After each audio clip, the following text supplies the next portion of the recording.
India and Pakistan have hated each other for 70 years. Here's why. The British ran India for more than 2 centuries, and it would be a bit of an understatement to say that Indians weren't happy about it. All the country's rage was directed at the British. To put a stop to that, India's colonizers had an idea: divide and rule. What does that mean? Pit Muslims against Hindus, against Sikhs, against Christians. To put minorities in positions of power over majorities. The idea was, if they're fighting each other, they're not fighting us. Ingenious, right? This isn't to say that Indians didn't fight over religion before the British came, but it was the first time that this was a result of policy. Religion became more important than language and ethnicity, and mistrust between religious communities became the norm. It trickled up to Indian politicians like the Muslim League's Muhammad Ali Jinnah, who talked about having a separate Muslim state if the British were to ever leave. Then World War I began.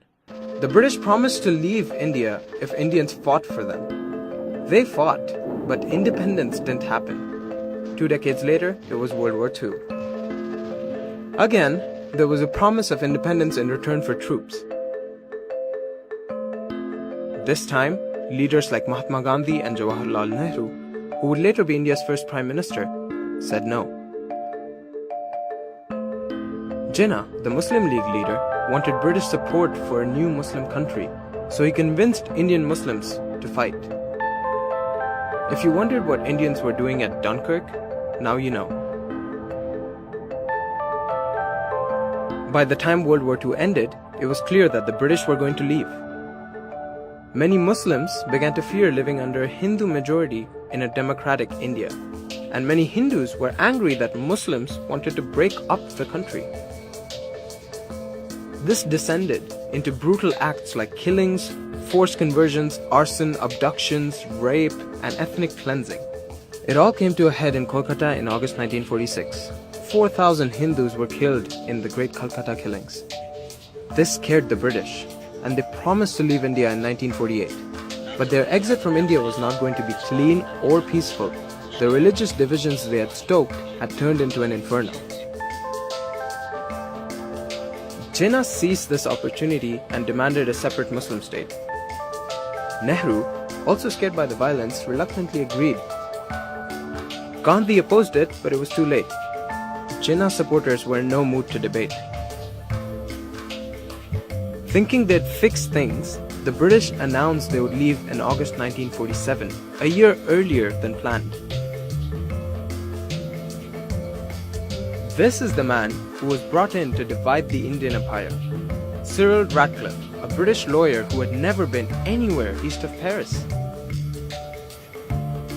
He was given one job: draw borders that would break up India, taking into account religion and other things like railways and irrigation canals. Ratcliffe was given only 36 days to do the job.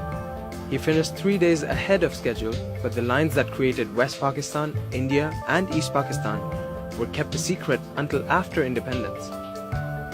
Ratcliffe didn't quite finish his job though. He didn't draw a line for Kashmir. What could possibly go wrong, right? On August 14, Pakistan gained independence.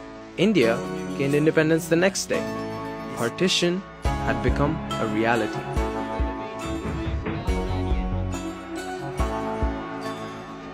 If you think the story has a happy ending, you haven't been paying attention. Here's the catastrophe that Ratcliffe's lines created on the ground. 7 million people moved from India to Pakistan.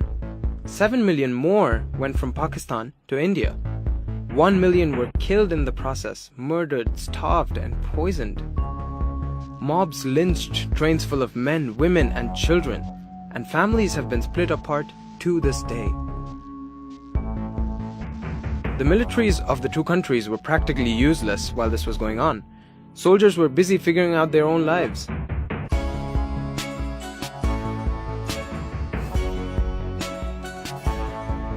The dust from August 1947 has yet to settle. Since then, India and Pakistan have fought 3 wars over Kashmir and 1 over East Pakistan, which eventually became Bangladesh. Both countries still fight over disputed borders and water, and both are nuclear powers. Even cricket matches between them are politically charged. And over 70 years, the divide between people who look the same, speak the same, dress the same, eat the same food, and make the same music has become even deeper.